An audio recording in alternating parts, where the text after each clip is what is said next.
All right, good evening, everyone. It is 6 o'clock and the work session for mayor and council for June 7th is called to order. Ms. White, roll call, please. Good afternoon. Roll call for this evening's meeting. Councilmember Kimberly James. Councilmember Dabuz Antoine. Good evening, everybody. How's everybody doing? Councilmember Hector Gutierrez. Present, ma'am. Councilmember Latresa Akins Wells. Councilmember Alan Mears. Here. Mayor, you have a quorum. Thank you. Deputy Chief, Fire Chief Clemens. Oh, no, City Manager's report. I'm sorry, Dr. Cooper.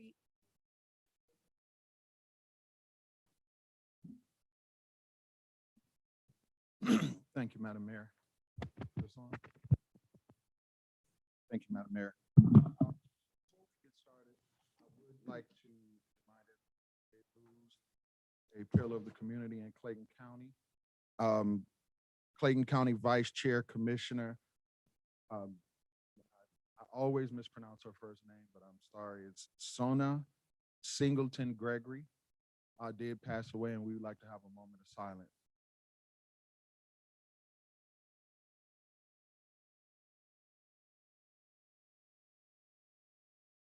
Thank you.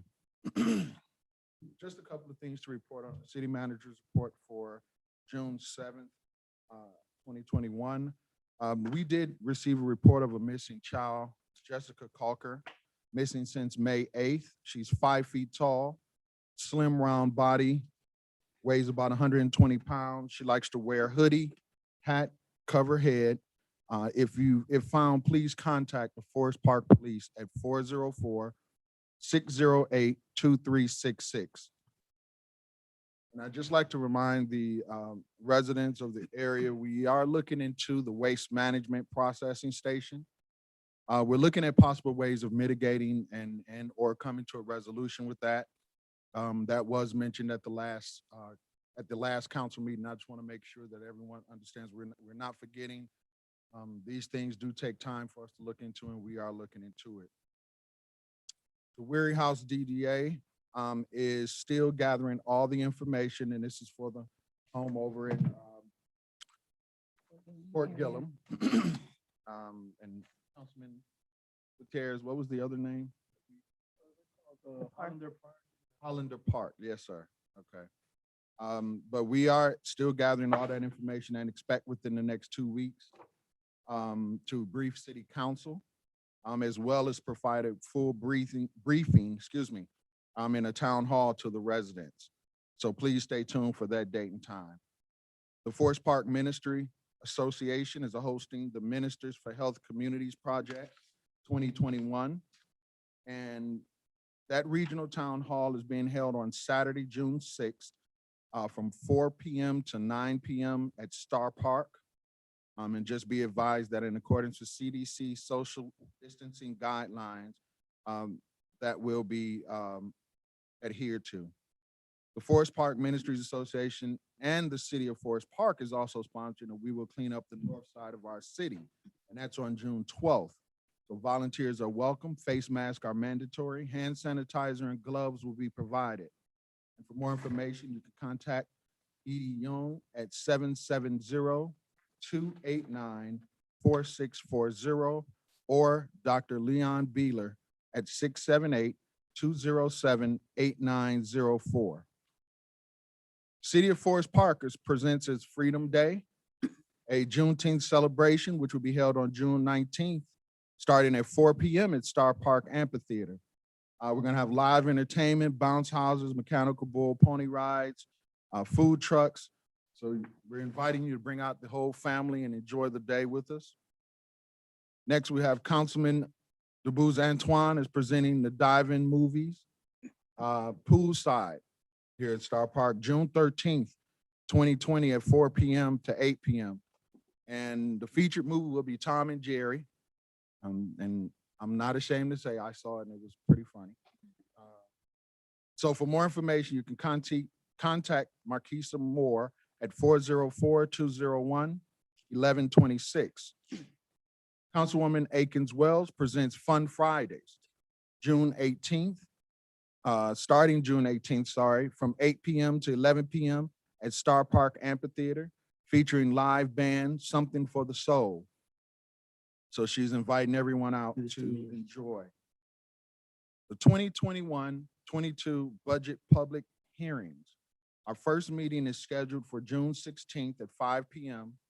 and the second meeting is set for June 21st, 7 p.m. Both meetings will be held here at the City Hall chamber.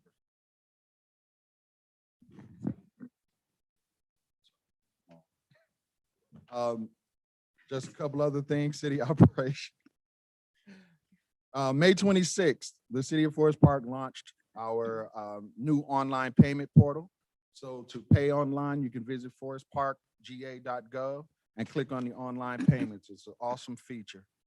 And we also have the City of Forest Park Public Works Department has resumed its community services program starting as of May 18th. And the new hours will be from 7 a.m. to 3:30 p.m. Monday through Friday. And check-in is at 7 a.m. at the right side of the main building located at 5230 Jones Road in Forest Park. And the last part I had is my favorite part, which is the employee spotlight. And I would like to thank Officer Anthony Morgan from the Forest Park Police Department, who was working on duty at the I've Been Broken to Be Set Free event on May 23rd.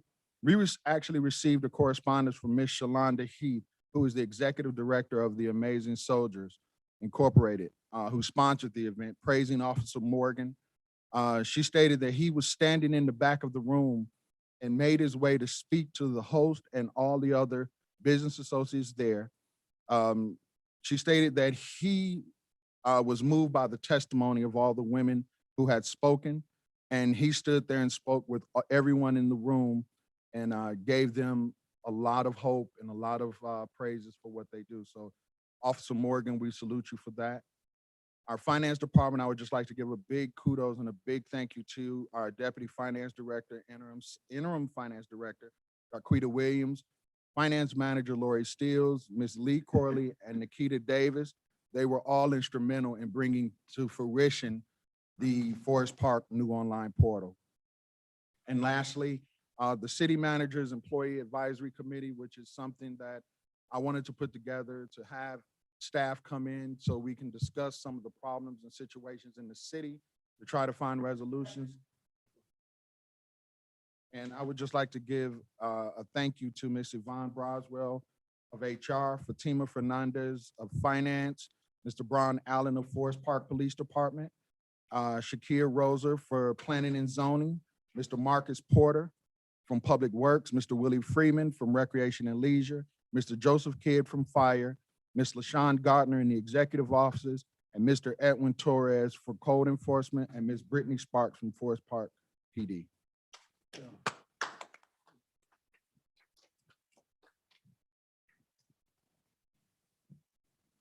Deputy Fire Chief Clemens, ma'am, you have the floor.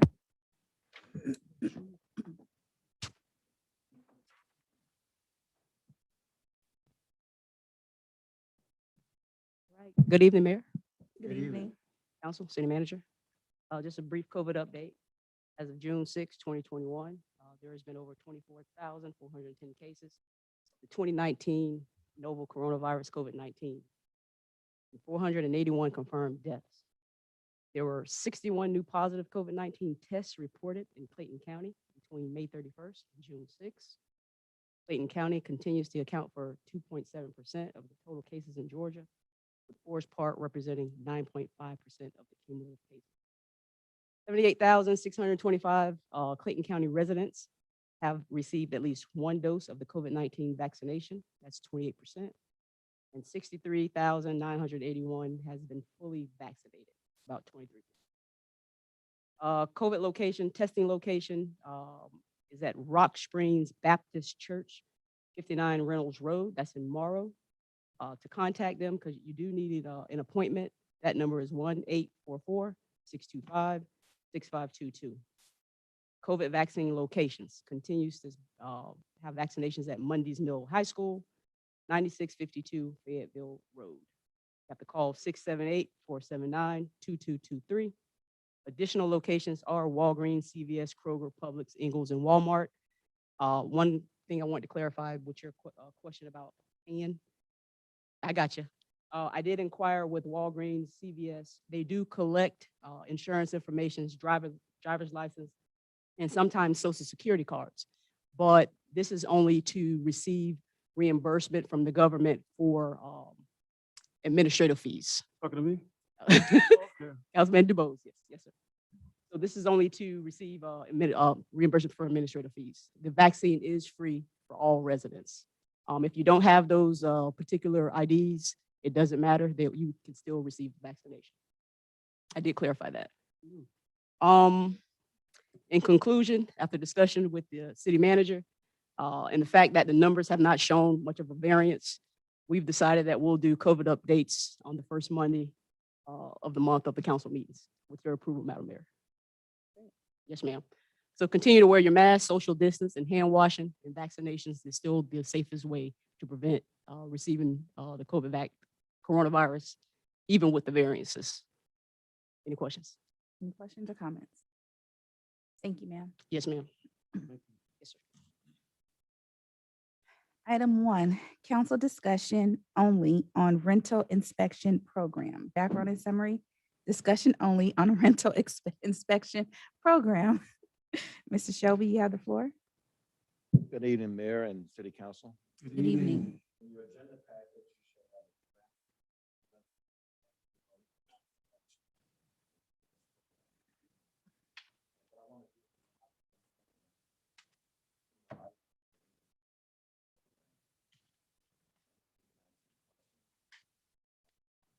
have program necessary.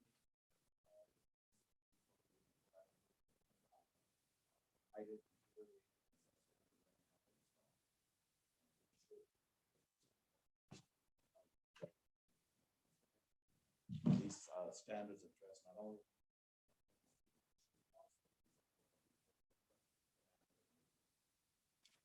what defines a property as ordinance is going to be very the ordinances that I very deals with our ordinance will deal with and rental property includes all single family dwelling, flexes apartments, leased, rented or occupied by a person or persons other.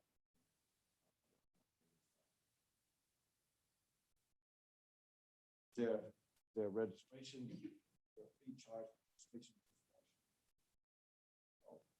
Single family home ordinance will require that they do a self-inspection annually. They would pay a business license for the business. If their business license fee, like, then they will pay a registration requirement. Probably monthly self-inspection. It means that you will randomly check several houses every year. Material will maintain that house.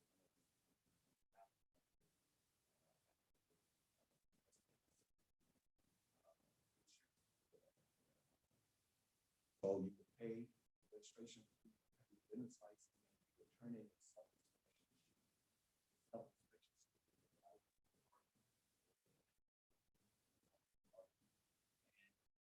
list everything that we want you to check, interior and exterior.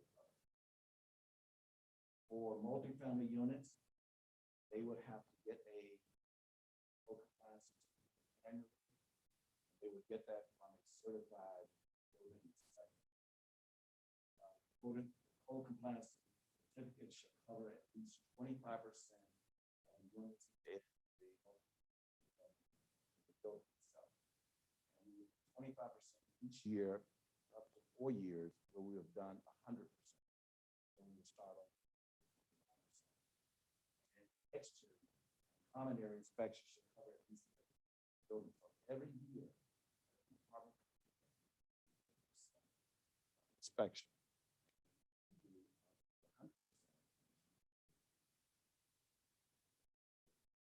I will order inspection determine well, we will have a certified building inspector. We would proposal for the inspector. You have to make sure your work.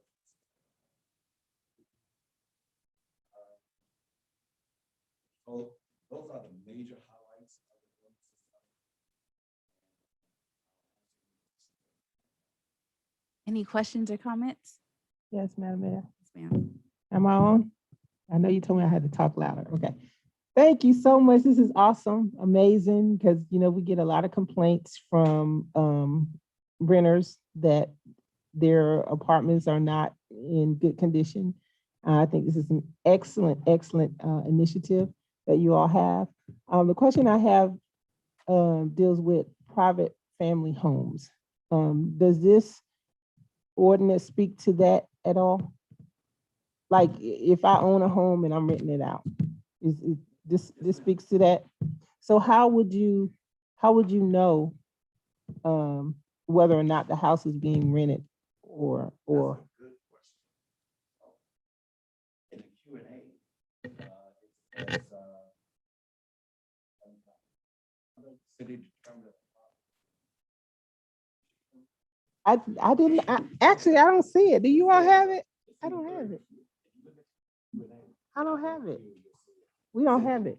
Do you have it?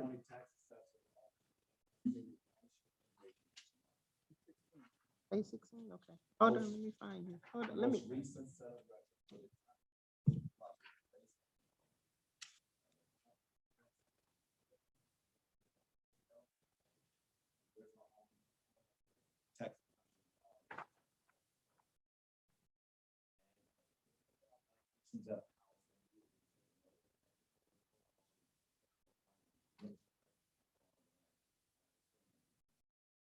That's how we would determine.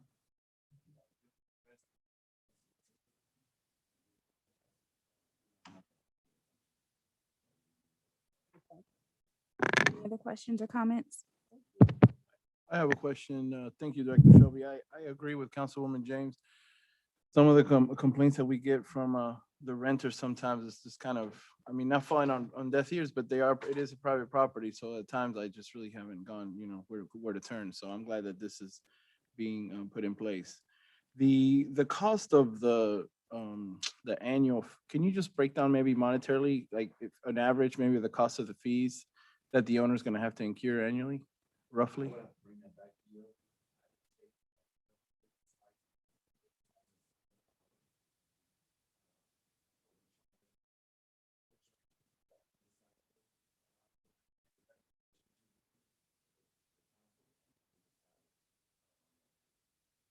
Not only that,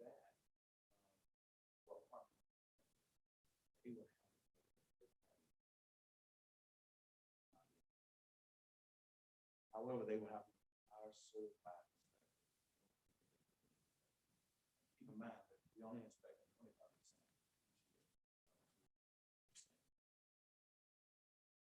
I'll bring those fees back.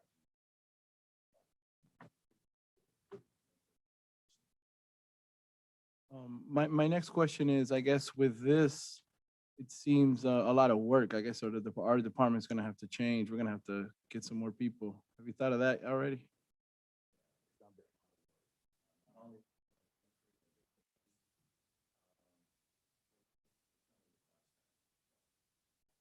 Be on the lookout. Perfect. Yeah, I just want to make sure that we're ready to, once we implement it, that we're not overworking the people we already have. Any other questions or comments? All right, item 2, council discussion only on new public safety building at Gillum Logistics. Background and summary, discussion only on the site plan and elevation for the new public safety building in Gillum Logistics.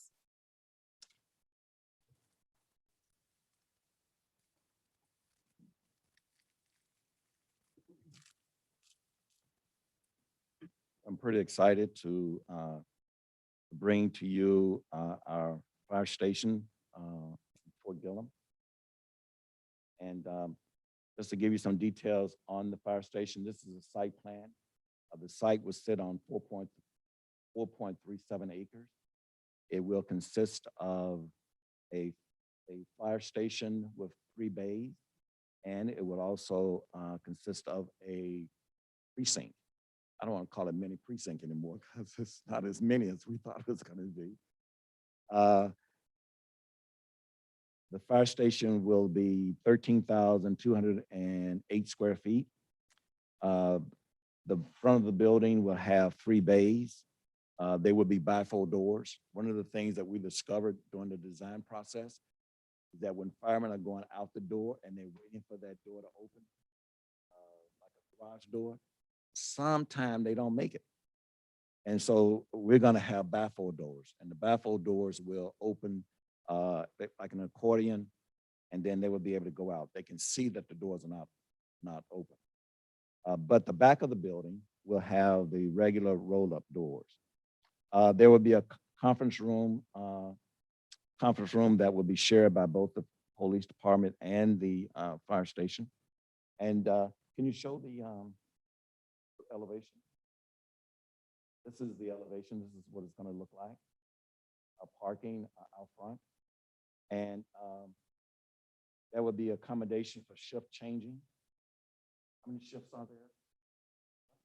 3 shifts. They will be comfortable fitting in. It's more than a step up where our firemen are today. These are first responders. You should look out for them. This building is going to address those needs that they have at that station. Groundbreaking is tentatively scheduled for July the 26th. And a notice to proceed, that means that we will issue a contract to issue to the contractor a notice to proceed. And that contract groundbreaking will be November the 16th. Of course, everything is always fluid. That date might change, but at this moment, the groundbreaking is July 26th, and you all will all be. Have any questions? Can you zoom Questions into or the, comments? yeah, just zoom into the layout? I'm sorry. Can you zoom into the layout just to see like specifically what's in it? Not that one, that one. I can tell you what's in there. Okay. We have a day room inside the building for firemen. There will be a dining room. There will be refrigerators for 3 shifts. There will be a kitchen with cabinets and storage space for 3 shifts. It would have a fitness room. It would have a bunk, 2 officer bunks, and they would share an office together. We will have 1, 2, 3, 4, 5, 6, 7, 8 bunks. It would be put into pods. 4 bunks will be in one pod A, and then 4 bunks will be in pod B. They will have a watch sport room, and then they will have triage. So if somebody come in and they have high blood pressure, they're suffering some kind of illness, they will have a triage room where they can take a look at them before, I guess, calling the ambulance to come pick them up. That's over in the fire station. Over in the police station, we will have a large conference room. There will be a lobby for the citizens to come there. There will be an office for the actual patrol officer, and then we have an office for the patrol supervisor. And they will have enough room for storage. And I'm learning some of these things. They will have a decon room, and a turnout gear room. The decon, I guess, is where they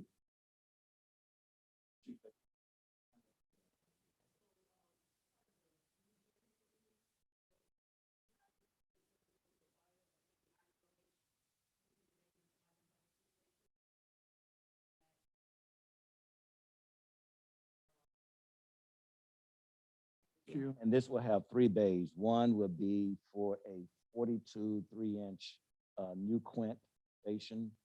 Another one will be for a new tower truck, which is 47 feet, 8 inches. And then there's a bay for a medic unit ambulance. So it's a state-of-the-art, up-to-date fire station. Any other questions or comments?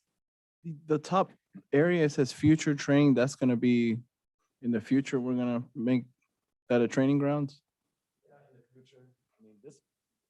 This project is specifically for this fire. It was supposed to be a replacement for the fire station. We've gone beyond, we've added, you see, in order for us to add.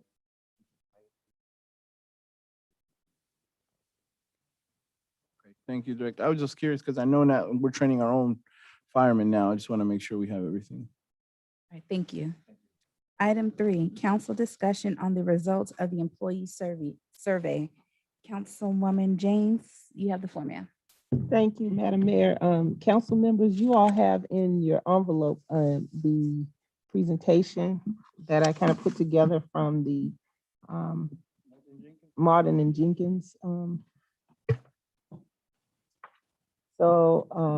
I actually wanted you all to kind of chime in because I want to make sure that since we spent the money on the operations performance audit, that we make sure that we make the necessary adjustments and changes that we need to make.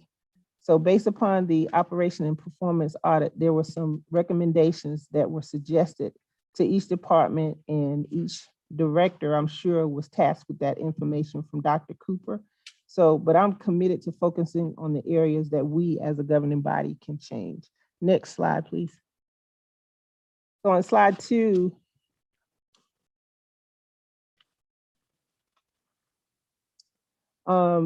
it speaks about that 33%, we had a 33% response rate, which Martin and Jenkins describes as being a very good response rate.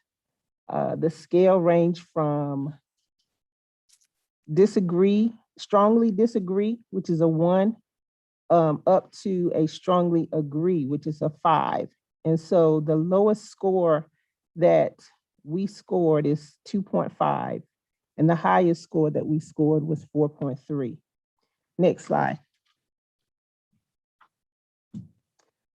So on slide 3, first talking about the highest score, it was, and this has me very optimistic. It speaks of employees more than agreed that they're meeting the expectations of the customers and understanding how their work relates to the success of the city, and that they are proud to work for City of Forest Park. So that makes me very optimistic.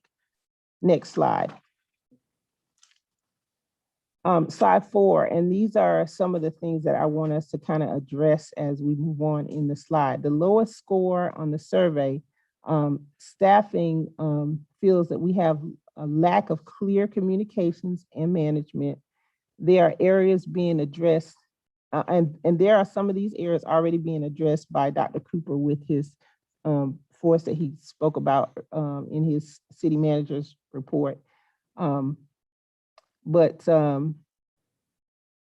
see, where am I? Hold on.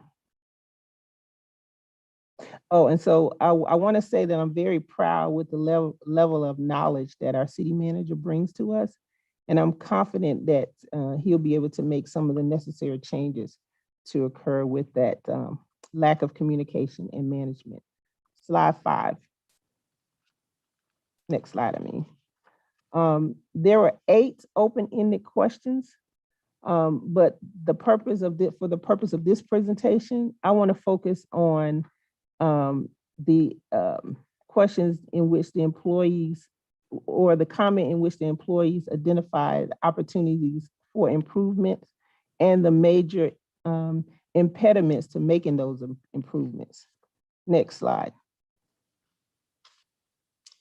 So, of the weaknesses and the opportunities for improvements, some of these overlap, but the point that I want to address, and I don't know if you all see anything on there that you kind of stands out to you as a council.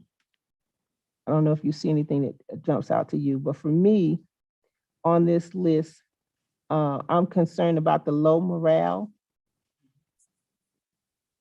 Are you all with me? Okay. Yeah. You're not talking in the mic, Madam Mayor. Well, yeah, everything on here. I agree with aged equipment, favoritism, lack of accountability, lack of training, gossip, outdated technology. Like they were spot on Yeah. with their findings. And I know that we addressed in our budget meeting some of the things that as far as the outdated equipment, the outdated software and things of that nature. So I know that these are some of the things, and I really wanted our employees to know that these are some of the things that most of these things on here we are addressing. And so rest assured that the operations and performance audit that was put on didn't fall on deaf ears. We are going to make sure that these things are put in place so that you all feel comfortable working with us. As far as low morale, I did forward a copy of an article that I saw online, which I thought was very powerful, and it was 11 ways to boost employee morale. I sent that to Dr. Cooper for his consideration. Next slide.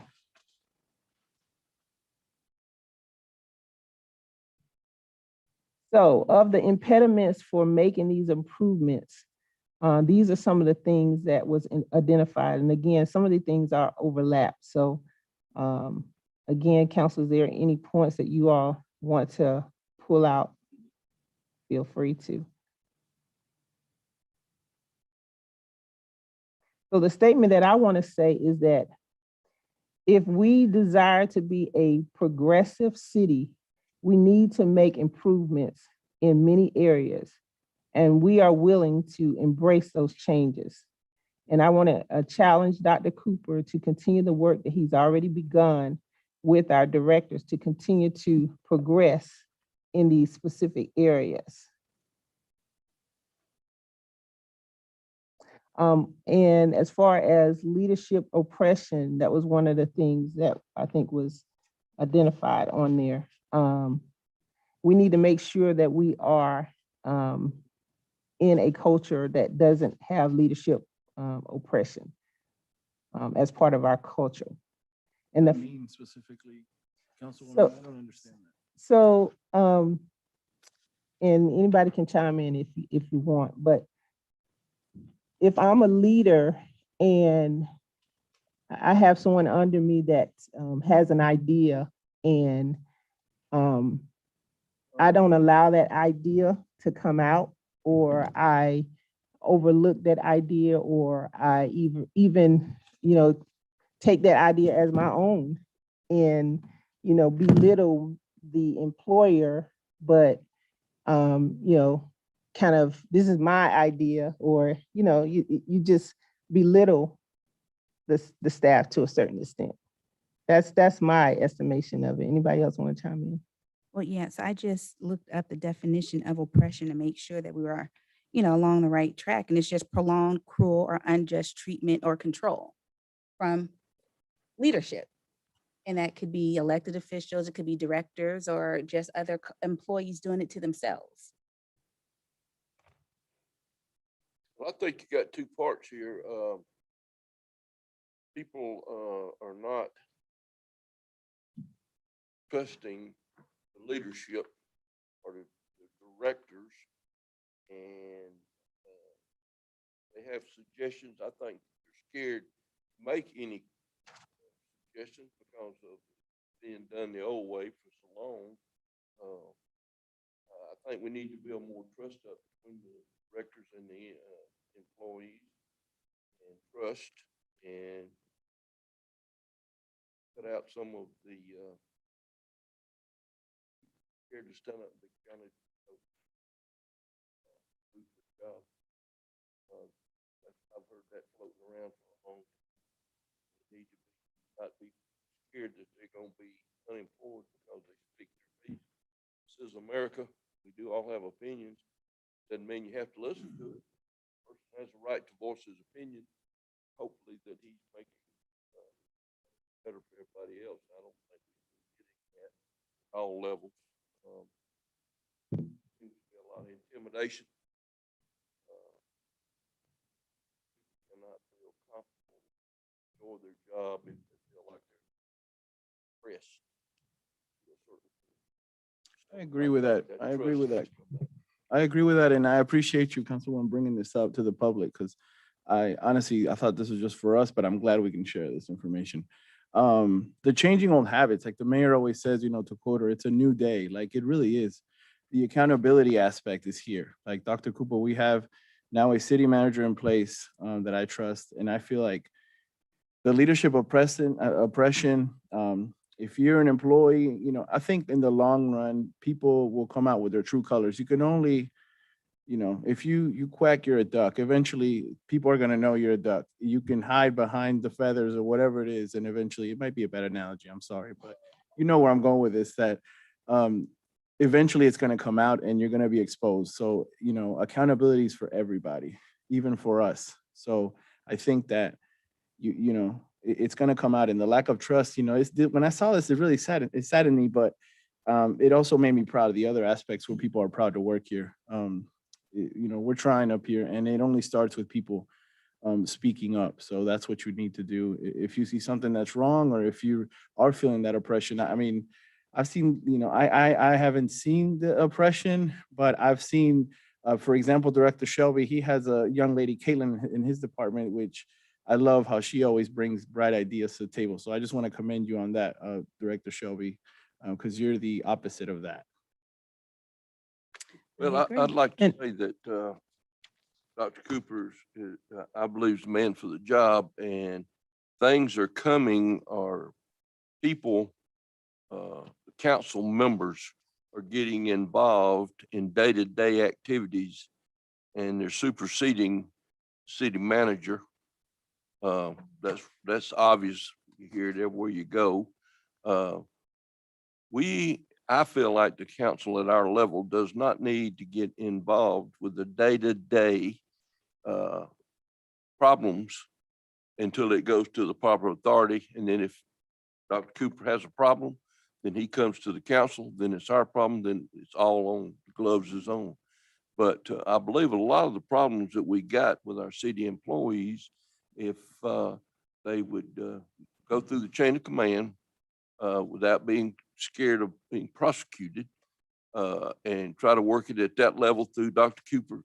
Cooper's administration. And I think it would be better, but we don't have that. I've been here 5 years, and there's always been an undertow of I don't know, skepticism, word of the day, that people are scared to reach out and really get comfortable in their job. So with Dr. Cooper on board now, I hope that we can eliminate that section there and get through his training and all. I guess he can call me in and say, hey, this is what we're gonna do, and everybody on board, and find out exactly what the problem is and stop that going around his position. And I believe that will help the morale in the city when the people realize that they're not going to be persecuted for speaking their piece. Thank you. Any other questions or comments? Yes, Madam Mayor, and I realize now, while I wasn't on my mic, because I had my shield on. That's what it was. That was keeping me from being on my mic.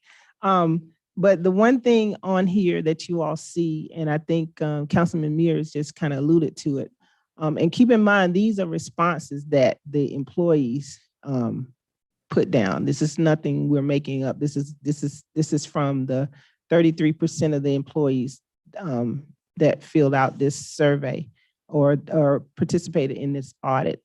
But the elected officials inserting themselves in operations. I wanted to make sure that I make this point made and known to our staff, that as elected officials, and of course I'm an elected official, so I'm including myself in this, we do not and should not have the power to hire or fire lower level staff. In other words, we're only responsible for a certain amount of positions. And that is the city manager, city attorney, the judges, and those things. So we are not, you should not be afraid of your position. You should not be afraid of us on this dais, except for Dr. Cooper. But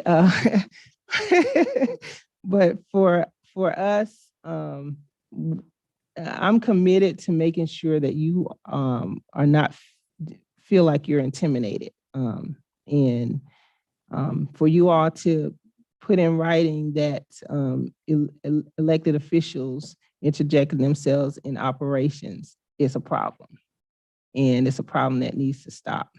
And so I hope that we can move forward and do the things that we need to do in order to address that.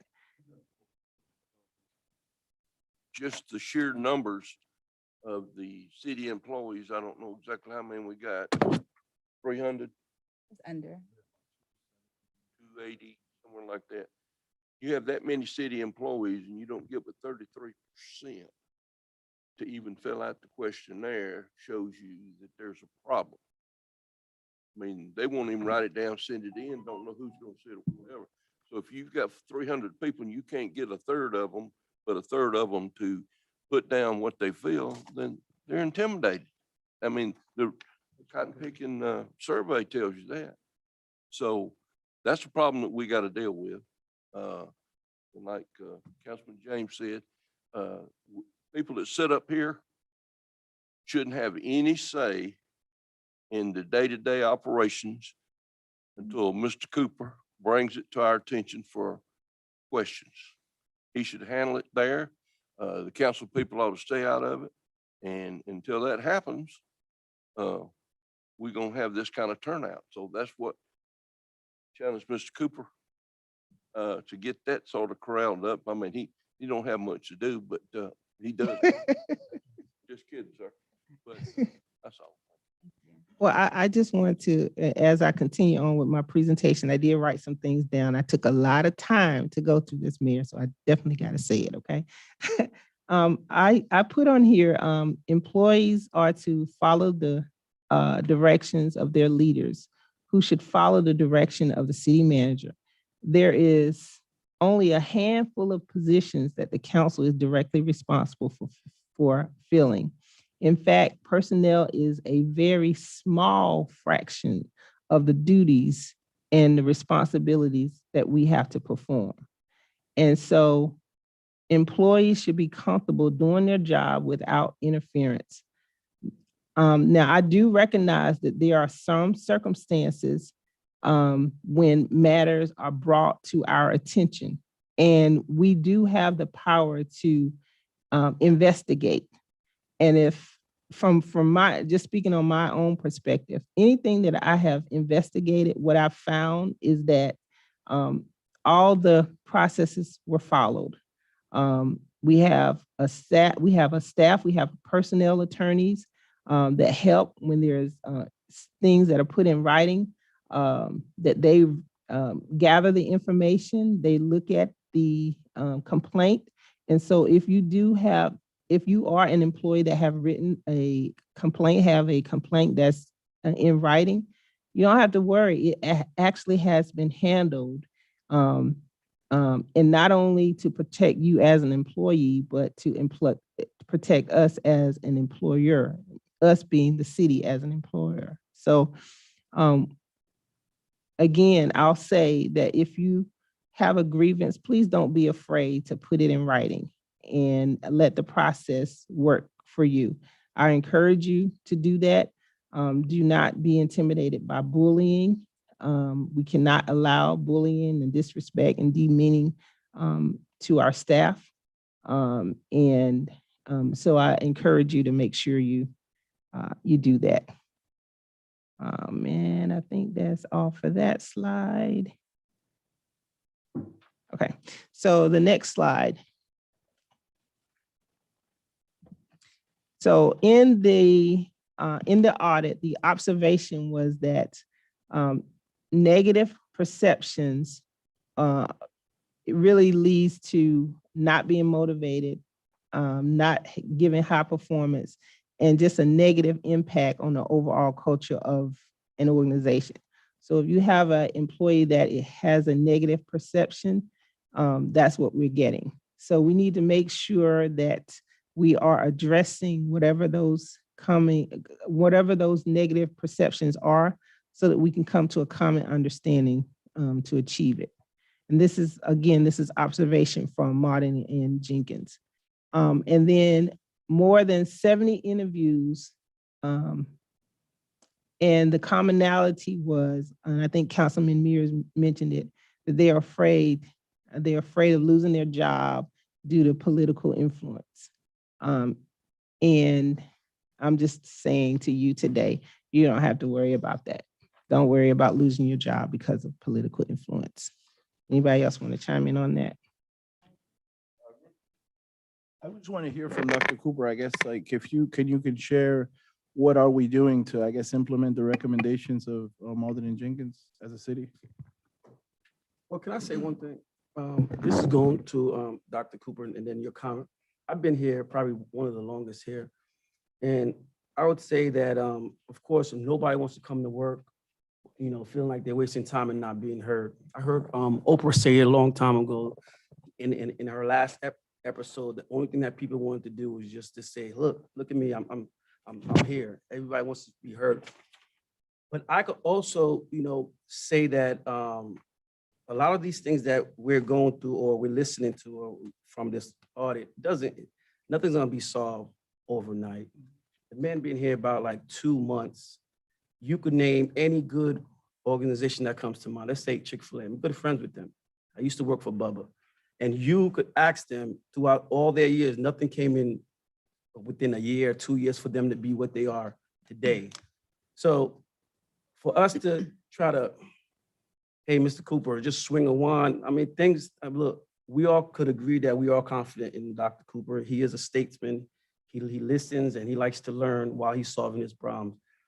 And he will solve this. But then again, don't expect a timeline for all the employees to be satisfied. It's just a process. The best organizations, again, you could ask. It doesn't, I mean, and I'm sure there's Chick-fil-A's going through probably personnel or issues too.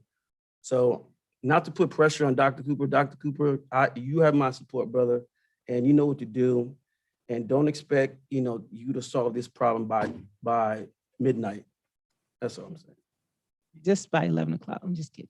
We need it by 11. By 11. Any other questions? Oh, we're gonna respond. Yeah, I just want to say that, one of the things that I'm adamant about is employee morale. And of course, with the directors, with the managers, the chiefs, the deputy chiefs, you're never going to please everybody 100% of the time. And we always talk about fairness. We talk about equity. My job is to make sure that the playing field is fair. I can't, unfortunately, I can't make somebody run faster than someone else on the playing field. All I can do is make sure it's even, make sure it's fair for everyone. But one of the things that I have implemented is I do want to hear from the staff. I want to hear from the staff that's on the ground, that's every day, that's doing the job. I love the directors, and I think we have one of the smartest group of directors and deputy chiefs that you can find. But some of us have been removed from that work for a while. And the way we used to do it 5-10 years ago, there's a more efficient way to do it. Sometimes we just have to listen to the staff that's doing the work to understand the best way to do it better. So that's some of the things that I'm trying to do. Definitely not encouraging any staff member to go out of the chain of command with issues. Definitely follow your chain of command. That's the way you get something resolved. That's the way you bring problems to fruition. But with the Employee Advisory Committee, it is great to sit down and just talk. I told them this is therapy for me just as much as it is for them, to understand what's going on. I get every exit interview for every employee that leaves the city now, and I read and I wonder, what could we have done to make it better for that individual? And a lot of the reports that we get, it is more so of a general consensus. It's not necessarily a bad manager, bad supervisor. Some of the things are citywide that we have to address. So, you know, it will take time, and, you know, I do have faith that we'll get there, but it is going to take. Thank you. Was that And- all? Finally, finally, I'll just get to the recommendation page, which is the last page on here. So just want to be clear, so that there's no misunderstanding. If there's anyone that's up here, with the exception of Dr. Cooper, that interferes in employees' job duties and direct employees to do something, you do not have to do it unless you're cleared by your department head or your city manager, or the city manager, or the city manager. Especially if you have been told to do something that is in direct contradiction to the instruction that you were given by your department head or the city manager. We cannot allow the interference of the governing body to be upon the staff. We just will not have it. And I'm gonna make sure that I'll speak up and speak loudly if I have to make sure that it doesn't happen. And that's all I have to say. Excellent, thank you. Item 4, council discussion to scrap fire equipment. Background and summary. The fire department is seeking council approval to scrap 1 fire scene investigation unit, 1 mobile water horse, 1 squad, and 1 public safety house. These items have been out of service and are no longer serviceable to the community or the city of Forest Park. These items are deemed non-valued as the repair cost has exceeded the value through the fire department's fleet replacement plan. Public Works has approved with the details of these items to be scrapped. Vehicle equipment, year, make, models. The squad, 1998, 3,399 miles. 1988, approximately the mileage. A water buffalo, fire safety trainer, and fire scene investigation unit. That's 1999 Ford. Is there any questions or comments on that? All right, item 5, council discussion on donating decommissioned fire equipment to sister cities. Background and summary.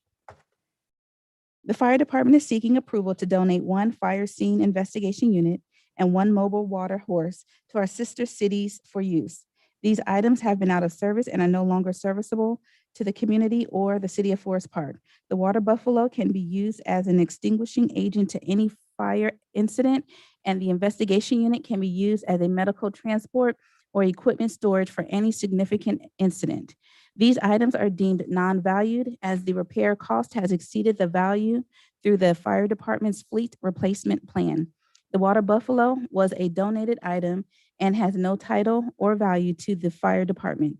Public Works has approved with the details of these items.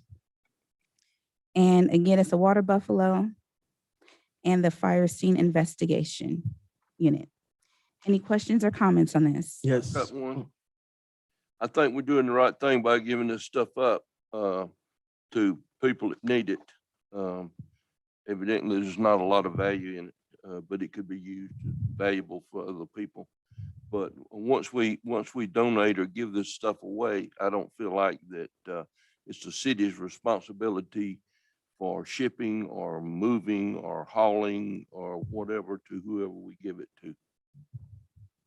I'd like to make a recommendation for that. What do you say? Councilman Antoine.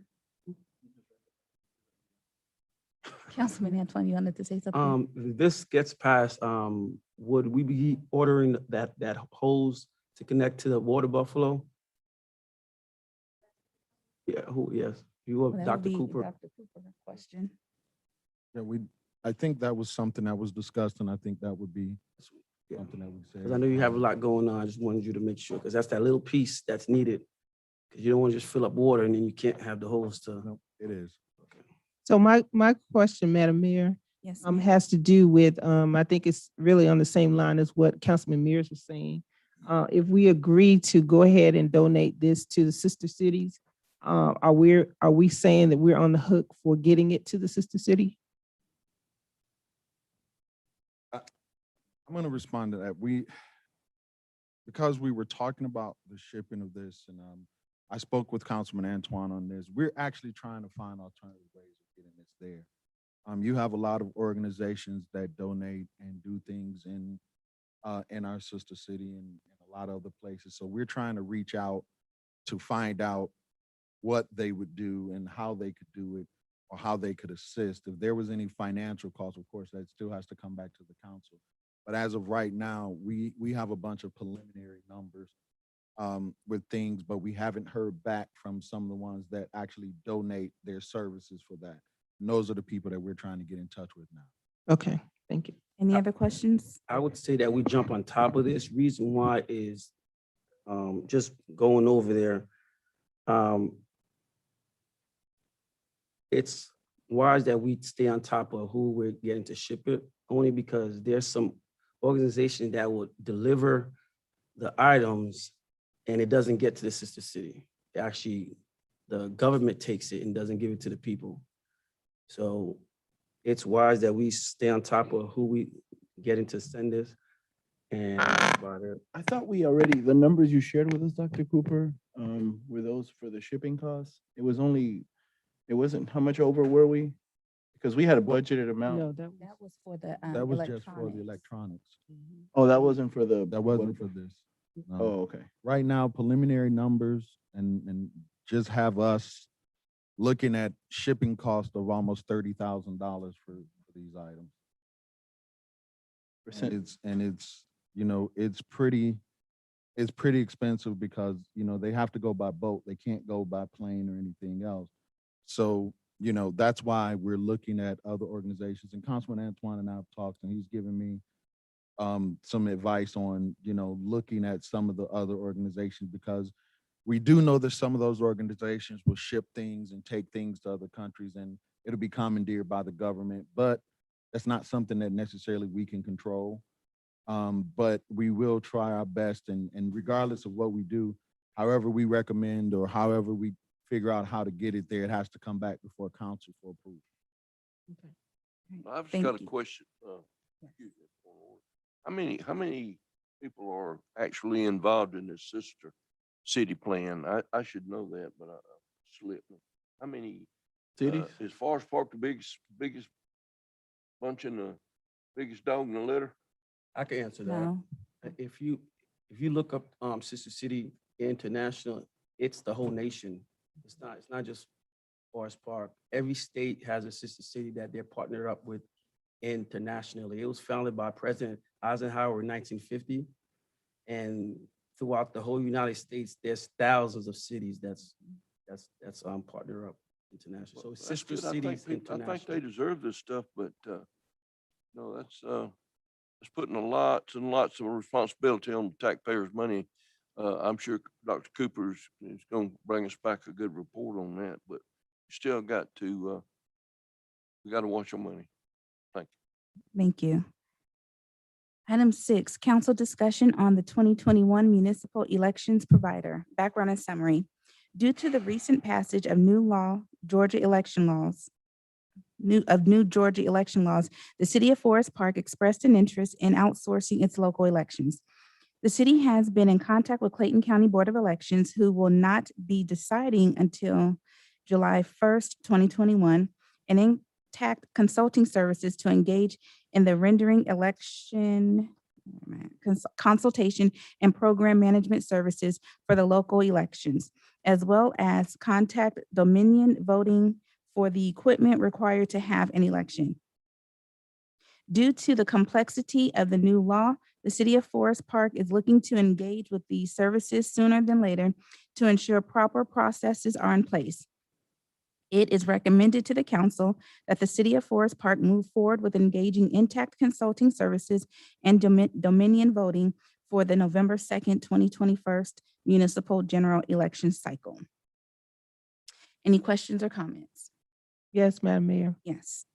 The cost that's associated, Dr. Cooper, I think we kind of talked about it before. Just for the record, could you I think the estimated cost for let me get to that page. It's like 23,000 or something like that. But what was the cost that we paid for the last election?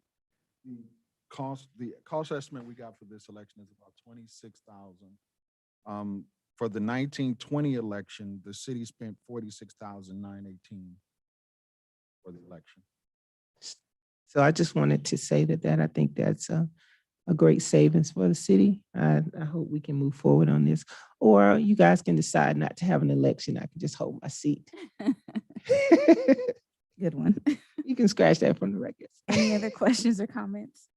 I just had a question, I guess, about the questions that you answered, Dr. Cooper, on the thing, on the email thread. I think they were from Ms. Kemp about Yes. the establishment of the company. Yes, sir. Just like, so it's not established, it's not a company yet?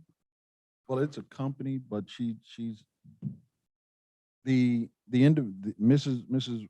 Ridley is the Spalding County election. She's leaving there, and she's actually started her own consulting. But she's very familiar with everything that we need to have done.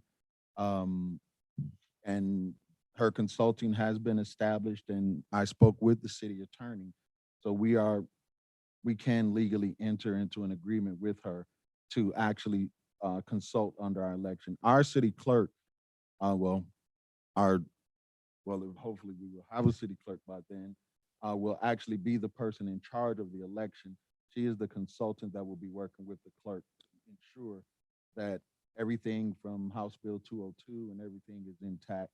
And our city clerk, who will either just be learning that or coming in to learn that, will be able to follow the rules and regulations. So the city won't be in any sort of non-compliance.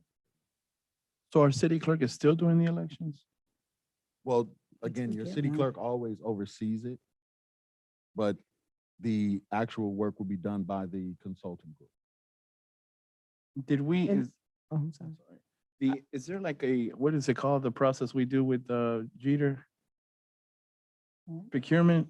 Or is that, RFP? yeah, we don't do RFPs for these. I'm just, how do we find this individual?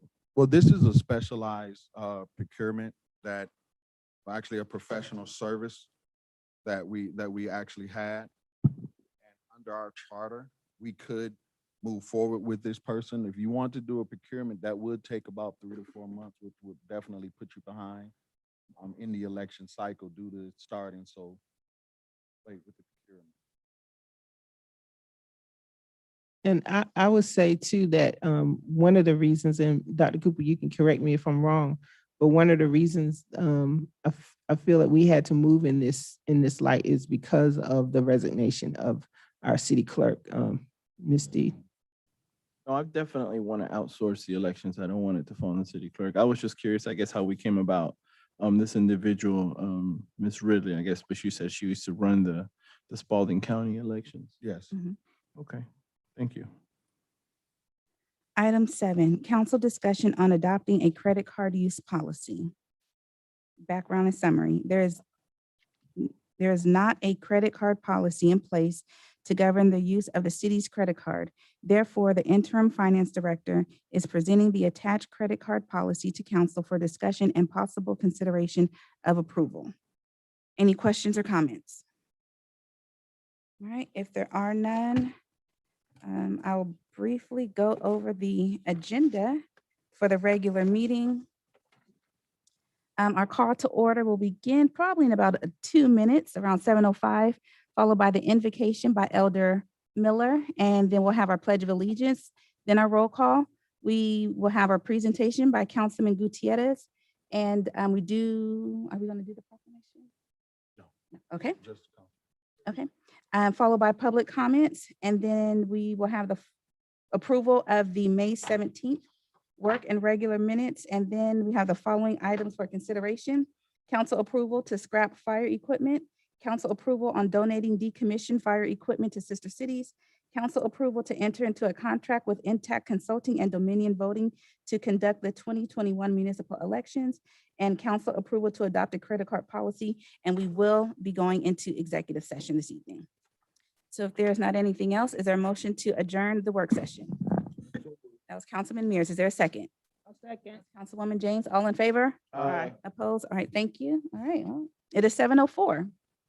So the regular meeting for June 7th is called to order. Elder Miller, ma'am, you have the floor. So all those who are able to stand, can you please do so and then remain standing for the Pledge of Allegiance?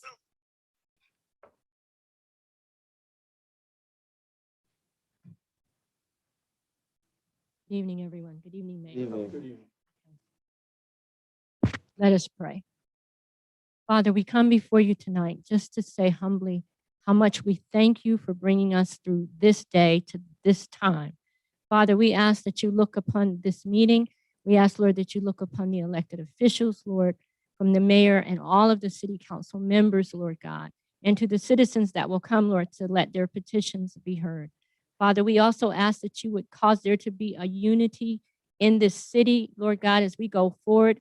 We ask that you allow your angels to be dispatched around this place.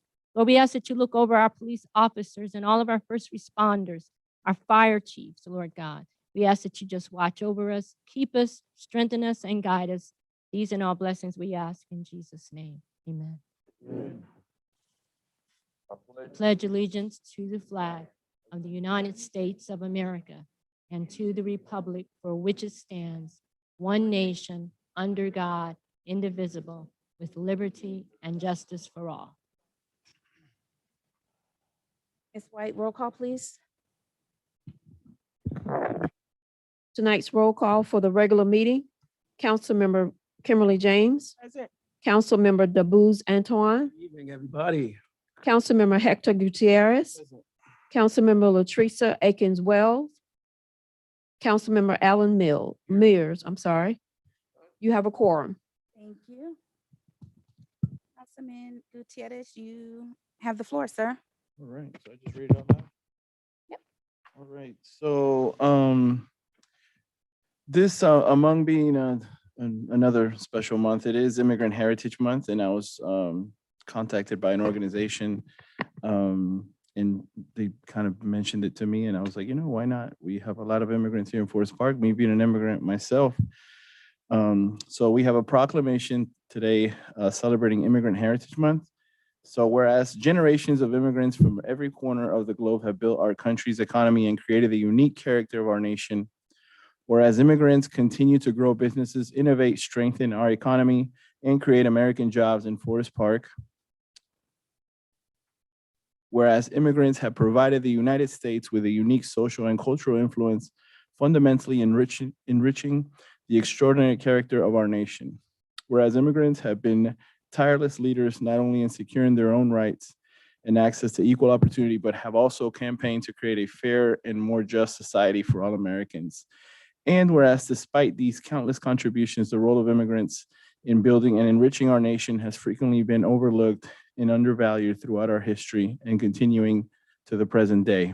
Now, therefore, be it resolved that the city of Forest Park, Georgia recognizes June 2021 as Immigrant Heritage Month in Forest Park. We urge our citizens and stakeholders to use the month of June to educate themselves on the contribution of immigrants to our local community. Excellent. Thank you.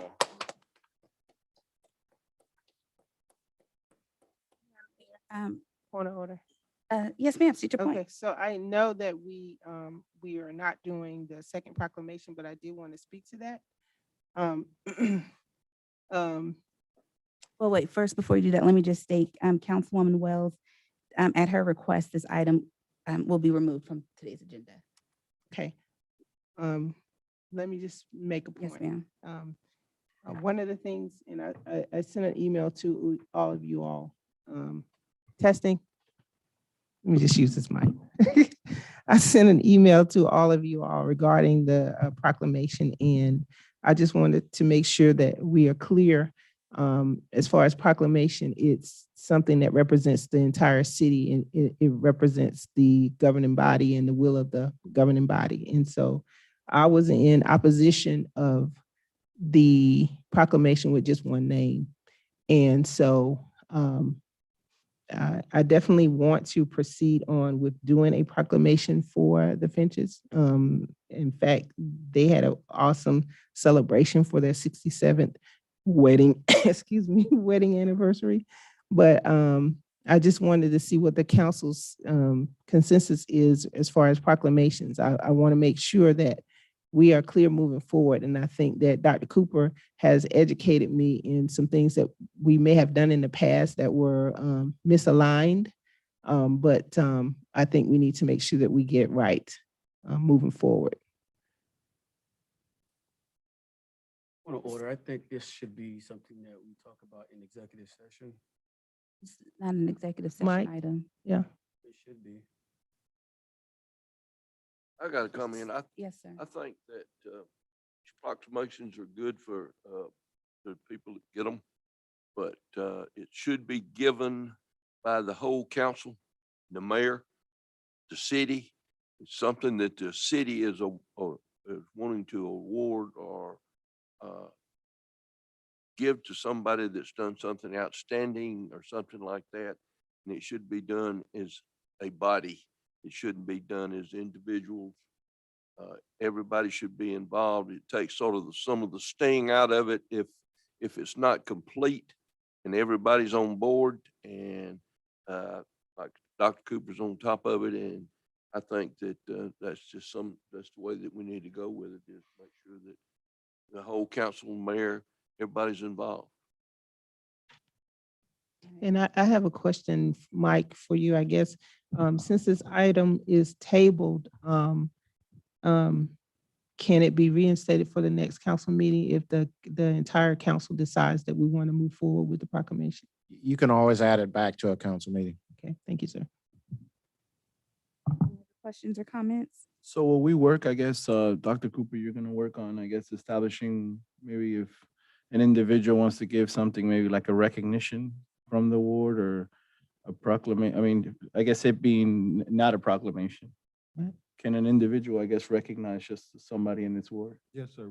We were, actually, the city attorney and I kind of discussed this a little bit today. And one of the things that he and I stated is that because a proclamation should come from the entire city, that we would bring forth a policy and procedure to the council, basically stating that, and also recognizing as either a letter of congratulations or a commendation, anything else that would be something that individual council members would give out for their ward, instead of it being a proclamation for the entire city.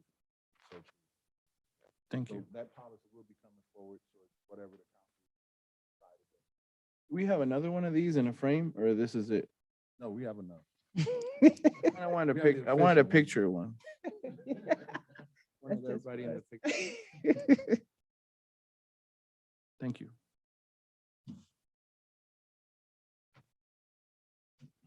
All right. Public comments. So let's see. Per our charter, 3 minutes is allotted. And we have 2 that have signed up. And we will begin with Miss Lunsford.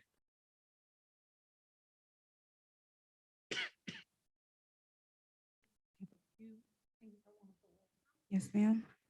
The first is that Clark presented the mayor and council with a Cleo Award, 4-year advance. So this is a historic moment in our city. It's the first award we have achieved at this caliber.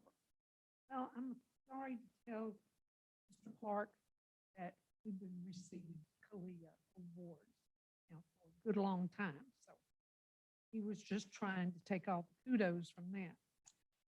Number 2 is, do you all realize, council, that there's 5 police officers that left in the month of May?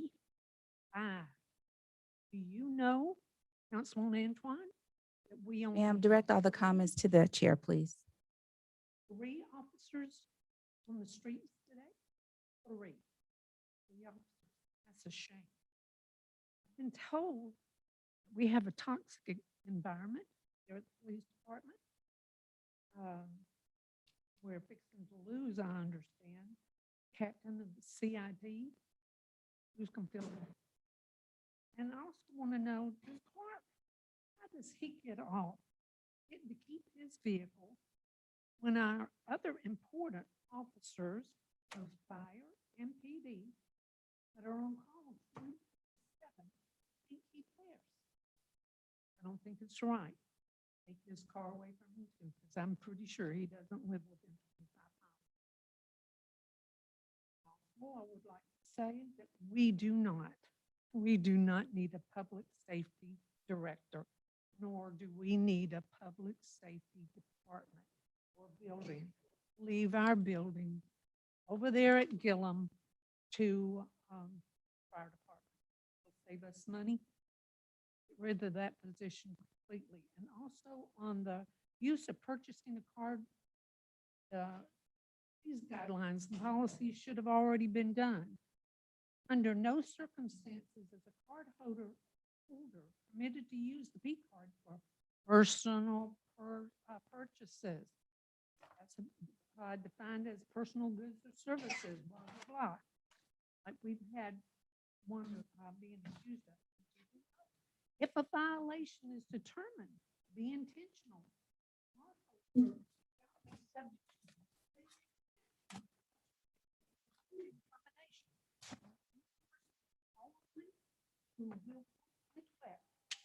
whose personal purchases shall be subject to the same disciplinary as the card holder.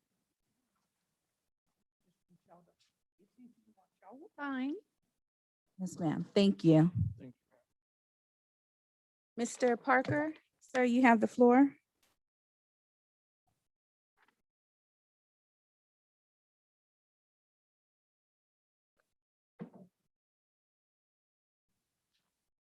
Stop coming to these meetings out of fear for my safety. I have withdrawn from the community to the lies and mistreatment of the community and its leaders. I will no longer withdraw. I will meet with them head on and I will speak out against them. I was shocked to see the rental inspection program tonight, which is an idea I brought to the previous mayor, the current mayor, and this council years ago, along with providing live feeds of the meetings. Never wanted anything more in this community than to be listened to and for the community leaders to address my concerns. In all the years that I've lived here, that is the opposite of what I've experienced. I've expressed my concerns and have been ignored. When officials are pressed, I have been harassed, intimidated, and stalled from accessing the truth. When trying to get answers from previous officials regarding a co-enforcement ticket, I showed up to a public meeting in which no officers were ever present, and I was the only citizen there.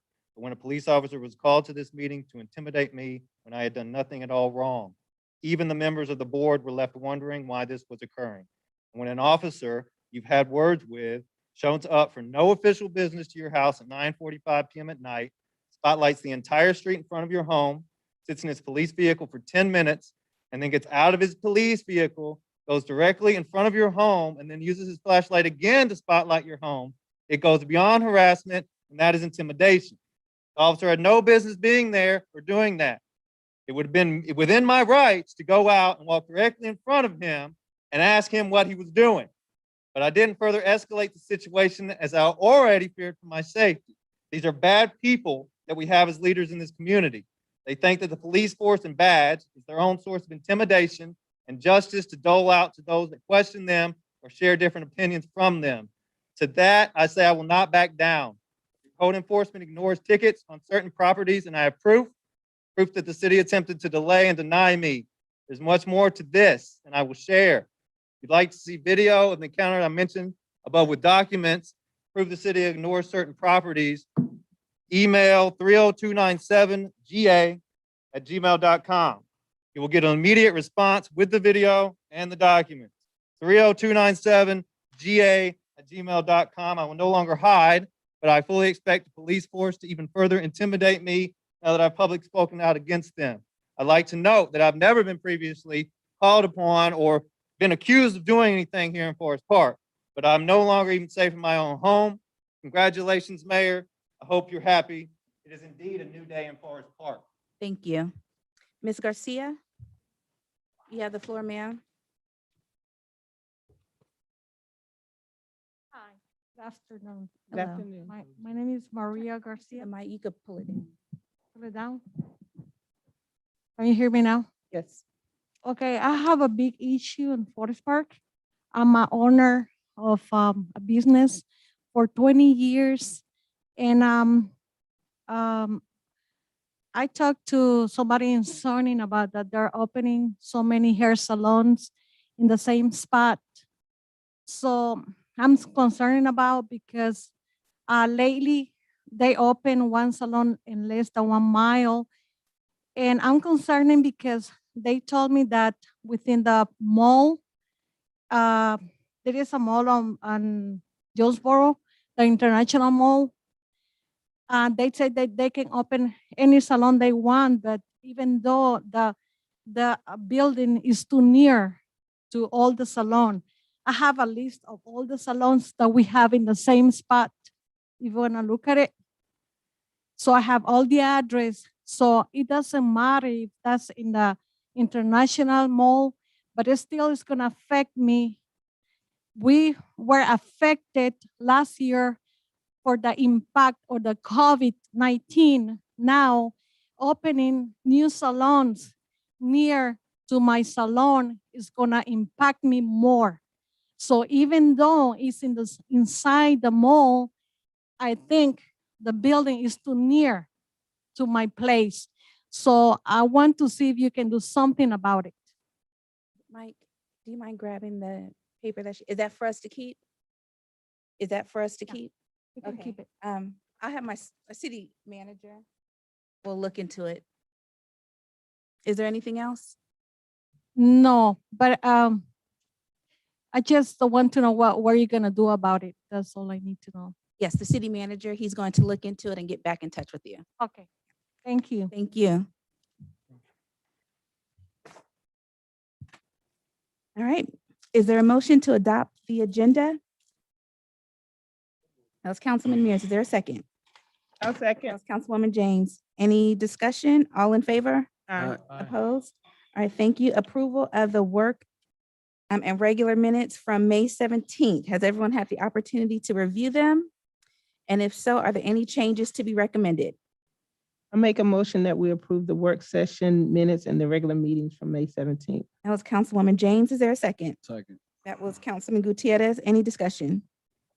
All right, Councilwoman James, Yes. Councilman Antoine, Yes. Councilman Gutierrez. Yes. And Councilman Mears. Yes. Thank you. New business, council approval to scrap fire equipment. Is there a motion to approve this item? So move. That was Councilman Antoine. Is there a second? I'll second. Councilwoman James, any further discussion? Councilwoman James? Yes. Councilman Antoine? Yes. Councilman Gutierrez? Yes. And Councilman Mears. Yes. Thank you. Council approval on donating decommissioned fire equipment to sister cities. Is there a motion to approve this item? So move. Councilman Antoine, is there a second? I'll second. Councilwoman James, any further discussion? I got a point of order on State your that. point, please. Like to get some information on, getting it over there before we jump right into it. I mean, this doesn't mean that if we agree to it now, which I agree to give them the stuff, that we're gonna pay it ourselves, right? No, sir, that has to come back before the commission. Very good. I agree. All right, Councilwoman James? Yes. Councilman Antoine? Yes. Councilman Gutierrez? Yes. And Councilman Mears? Yes. Thank you. Council approval to enter into a contract with Intact Consulting and Dominion Voting to conduct the 2021 municipal elections. Is there a motion to approve this item? So move. Councilwoman James, is there a second? Second. Councilman Mears, any further discussion? Councilwoman James? Yes. Councilman Antoine? Yes. Councilman Gutierrez? Yes. And Councilman Mears? Yes. Item 7, council approval to adopt a credit card use policy. Is there a motion to approve this item? So move. That was Councilwoman James. Is there a second? Second. Councilman Mears, any further discussion? Yes, Madam Mayor, and I apologize, I didn't do this during the work session. But I would like to know some of the highlights of the credit card policy. I'm sorry, Ms. Williams, I know you were prepared at work session, and I forgot. Good afternoon. Afternoon. Some of the main highlights, we highlight, Breaking our stuff. responsibilities, who's accountable, Also, it relates to following the procurement policy as well, making sure that no one's using the credit card policy to bypass the procurement policy. That's a big highlight. Also, who is allowed to use the card, who's responsible for the card. We have a section on reconciliation. And most importantly, we have a section on violations, what to do if your card is stolen, all those good things. So basically, it's just a starting point to establish rules, controls over the credit card to make sure that everybody's abiding by the rules and that we do have set guidelines to go about with the credit card. And is it every department head that will be getting a card? Yes. Okay. Thank you. Every department head will be provided this to sign off that they've read it and that they understand it, because they will be held accountable for the purchases that goes on that. Will this, Dr. Cooper, speed up, I guess, the process? Because I think at times we got to wait for the credit card to clear and the payment, and it's just. This will definitely speed up. the Thank process. you. So every department head's gonna get one. Every department head's gonna get a credit. If I'm not mistaken, everyone does, but every card has a different limit. So we're able to set limits. Councilwoman James. Yes. Councilman Antoine. Yes. Councilman Gutierrez. Yes. And Councilman Mears. Yes. All right, closing comments, Councilwoman James. Thank you, Madam Mayor. Thank you, Madam Mayor. So let's see. I want to encourage everyone to go and look online for the November neighborhood meeting. It's not yet on the website, but it is on it's not yet on the city's website, but it is on YouTube. And you can search May neighborhood meeting. And on there is a highlight. Our city manager, Dr. Cooper, talks about the updates to publics and give information on the tax assessment issue that we had. We have the Director of Public Works, Director Jinks, who gives update on the grass and the beautification of the Forest Park. And also he gave information on the misuse of the recycling center. So you can check that out. The fire department, Captain Baker, gave updates on the EMT school. The police department, Sergeant Zachary, gives updates on crimes in the cadet academy. The economic development department, Miss Bundridge, and I hope I'm pronouncing her name right. She's a new staff member. Gives an update on the groundbreakings. The recreation and leisure department, Director Maxwell, gives updates on the events and things that are happening in the park. And then we also had the Martyrs government affairs manager, Miss Holcomb, give an update on the new fleet of rail cars that's coming to Martyr.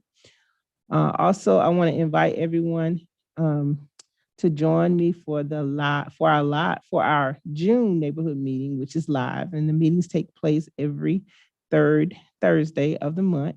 And we will continue for the month of June to be virtual. And I'm looking into the month of July to possibly have a hybrid mixture, but all of our professional experts, which is our leaders and directors of the departments, they can still remain virtual. But I may be, like I said, a hybrid for the month of July. I want to also again congratulate the class of 2021. I want to thank Mr. Rashmere for the donation to the PTSA, which we were able to provide an ice cream truck for their rehearsal day. And we were able to give out several $100s in gift cards to the graduating seniors. I also want to say congratulations to Mr. and Mrs. Finch on their 67 years of marriage. Thank you for being a valuable member of the Forest Park community and living here for over 65 years. It was an honor to participate in the drive-through celebration along with the members of the governing body, the police and the fire department, and a host of family and friends. That was enjoyable. I also want to acknowledge the life of service, and I think Dr. Cooper did that already, for our, she was also a parent liaison at one of the Mondays Mill High School, Commissioner Sona Gregory. And I was able to attend her viewing. I think Mayor attended her funeral. But that was an awesome celebration. Also want to congratulate Councilman Gutierrez on the Food Truck Friday event that I participated in I think it was this past Friday, right? It really shows our diversity. We had a diverse crowd and intergenerational. So that was nice to see. I want to thank everybody for coming out today and, just keep us in your prayers. And we're going to continue to move forward and do what we got to do for the city. And thanks, everybody. Councilman Antoine? Yes, I want to give major shout out to the city of Forest Park, mayor and council. Big shout out to Daquita, the city manager, and Ms. Shareed. If those that don't know, I got the opportunity, city sent me to Haiti to do a mission technology trip. Amazing, amazing. I have pictures right here. We'll pass around. Basically just a short commercial on what we did. We chose 2 schools. One school was in the bushes. The other schools was, if you see the pictures, awful. But we seen a couple kids pass out because imagine you going through the bushes and giving out tablets. These kids are passing, these kids are amazed or just surprised that we even thought of them. So these are your kids that will be your doctors, your mayors, your counselors, your nurses, your firefighters, your policemen, only because that now they could Google and see the world, and the world is just not living in bushes.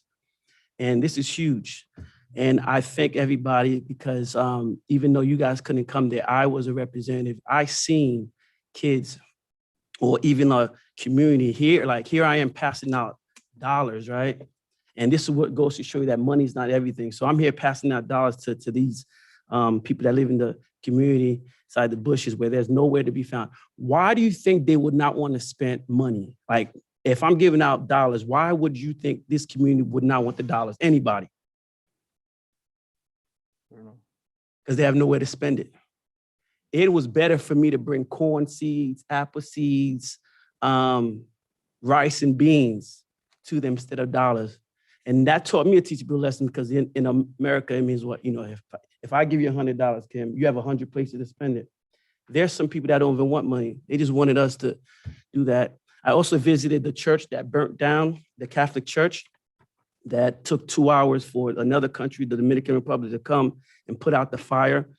And there was nothing there. It could have been a fire that could have been taken out quickly, but because of lack of fire equipment and training, people died and the church was burnt down. And this is why it's so important for us to not think of, how much money it is. Yes, we got to be wise, but there's lives that's being saved us on equipment that we don't need to use. I'll even go further and say that I'll match whatever the city does so we could send this out in there. And I'll go look for other donations so we could get this out there. Again, I will match it. But I think that we did a good job. All the book bags, shout out to David Rasmere with all the book bags that was donated. Yeah, so it's pretty cool. I hope that we could go again, or more people could go, firefighters could go with us. Next time, more people, the mayor could come with us so they could see firsthand how some of the arguments that we have here, voting on, issues on proclamation and speed bumps. There's people out there that's not even worried about that. So, but again, I believe, Mayor, when you change other people's world, your life also changes. And I'm not talking about just going downtown feeding people, but I'm actually about going to another country and helping and making a difference. On next Saturday or Sunday, the 13th, I have the dive-in movie. That's where families could come to Star Park Pool, and we'll be watching movies. Tom and Jerry. Hype for that is new. Yeah. Hopefully everybody can make it. I'm gonna try to make it. Yeah, because I gotta work. All right. Look, I have a certificate that the city gave to the mayor. Hopefully we could get a frame for it. And it's basically just giving it, the schools gave it to us to recognizing the work that we've done. So again, if you don't know what Sister Cities is, it's a partnership. It's just like a church partnering up with another church. So a city partnering up with another city. So it's pretty cool stuff that we're doing. Besides that, that's it for me. Again, thank you all. God bless. And know that that bourgeois Those are you. loves you. Thank you. Councilman Gutierrez. All right, everybody, thank you for coming out. It's nice to see everybody's faces again. I just celebrated Memorial Day, and it's hard for me to talk about that, but I just want to, shout out to all our vets and all the people that we've lost, that paid the ultimate sacrifice. As a veteran that goes to war and loses people and then comes back, you always have that guilt of, why not me or whatever. So I always carry my buddy here. It's the only thing I carry, and I got now a Haiti bracelet, so I'm gonna be rocking those two. But yeah, just we had two past events since our last meeting. We had our Food Truck Friday event at the Fountain. We celebrated our fathers and had a lot of giveaways. So thank you to all the businesses, KFC, the Navy Surplus Store, some more. This is a long list, so I'm gonna be going out with Miss Dixon and saying thank you to you guys for all the donations, because you made a lot of fathers happy with some of these raffles. So thank you for coming out. Our next theme will be, the next food truck event will be on July, the first weekend of July, July 3rd. And we're gonna have, of course, like Councilman Meir says, America. We're gonna celebrate America. So I'm excited for that one. So we're gonna try to get some fireworks. We'll see what the budget looks like, but dress patriotically and come out there and celebrate. We had our cleanup the next day. Shout out to the Boy Scouts, the Troop 919 from Morrow. We had them out there and we cleaned up Courtney Drive. Shout out to Wingate Apartments. Those apartments we basically were on the other side of the road the whole time, because Wingate does really good at maintaining their property. So I just want to, shout them out, because I was walking by them. We weren't even on their side. We were on the other side the whole time. So thank you for that. Hopefully it becomes contagious, because I've seen some of the roads we cleaned already. I've drove by and it's already getting hard. Remember, we do have a program here by our city where you can adopt the road. Just adopt the road. You can put it with your church. You just clean it once a month. You can put it with your family. I think I'm going to adopt my road, but there's this really nice neighbor that does all the cleaning. She goes out every day with a bag and picks up all the trash. So I would hate to just claim that road and go clean it, because she cleans it every day. So I'm going to just ask her for her name and just put her name on the thing. But we have that program for y'all. So hopefully that becomes something that we start seeing more signs of. Good meeting today. I was getting all the videos from you, Councilman. It was beautiful what you did over there. And like you said, changing someone's life changes you. A lot of times people give, but it's not the what you're getting from it has no monetary value. What you can do when you impact a life, when you change a life. And as an educator, that's one of the reasons that I stay in education. I love my job. It's therapeutic for me as a vet to be around children that always have unconditional love, and just, it's like they're the seeds of the future. So I'm excited about a potential game night that we're going to have with Parks and Rec on July 1st. So I can definitely give you guys more updates on that, our next meeting. But I know some people were asking, we will have the mechanical bull out there. Dr. Cooper was wanting to know, so it'll be out there, Doc. Thank you, everybody, again, and that's it for me. Councilman Mears. Yeah, I'd also like to thank everybody for coming. I'm very fortunate in Ward 5. We have a lot of conscientious ladies, more than men, that do a wonderful job of walking their streets and wards, picking up trash. We're fortunate to have people that care about the community and their ward, and I want to give thanks to them. Special thanks, because I know several personal friends, and I'm glad that everybody come, and we're trying to get a handle on some of the issues with Dr. Cooper. I don't understand why or what the problem is with the police department. Just touch base on it.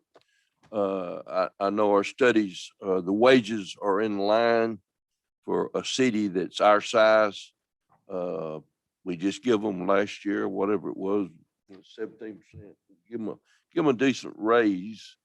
And I'm sure Dr. Cooper's aware of it, and he will come back to us with some suggestions or ideas of what we need to do, because we need to retain these veterans, these seasoned people that are leaving, the best we can. But anyway, that's for another day. I appreciate everybody coming, and we'll see y'all next meeting. All right. I do want to echo a lot of the sentiments my colleagues shared today. And I do want to just make one distinction. With the Kalia Award, I think the difference is that this was an actual 4-year advancement, which is different from what was received in the past. I mean, this is no way taking anything away from what was done with Chief Hobbs, but it's just acknowledging what is done currently under Chief Clark. This weekend, it truly was a celebration of life and love, literally all in one day, from the services for Commissioner Gregory to the parade for Deacon Finch and his wife. It was an amazing day. And I was honored to be a part of both of them. And so, Councilman Antoine, I know you said that, this certificate was for me, but as mayor, you take the praises and criticisms that come along with this role. And even though my name may be etched on an award or the certificate may be given to me, it really is indicative and it's for all of us. And so I just want to read it so everyone will know what it says. And this is Mide Bailes, Mide Bailes Communal Ebenezer School.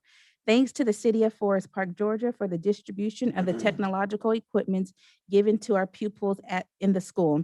According to the agreement of the sister city relationship and cooperation between the City of Forest Park, Georgia, and the City of Mide Bailes, Haiti, for supporting the latter in various fields. So this is something I think we should hang in the front office, but I just look forward to more sister city relationships in the future. Thank you. So with that said, is there a motion? Yes, let's clap for that. Is there a motion to recess the regular meeting and enter into executive session for personnel, litigation, real estate, or legal matters? That's Councilwoman James. Is there a second? Councilman Gutierrez, all in favor? Aye. All opposed? All right, thank you.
All right, let's.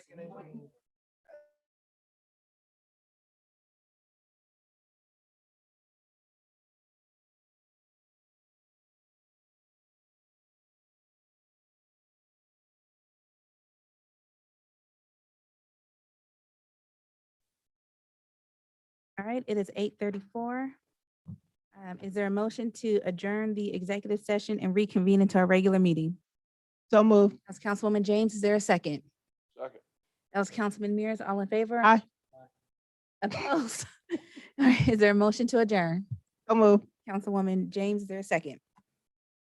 That's second. Councilman Mears, all in favor? Aye. All right, opposed? Thank you.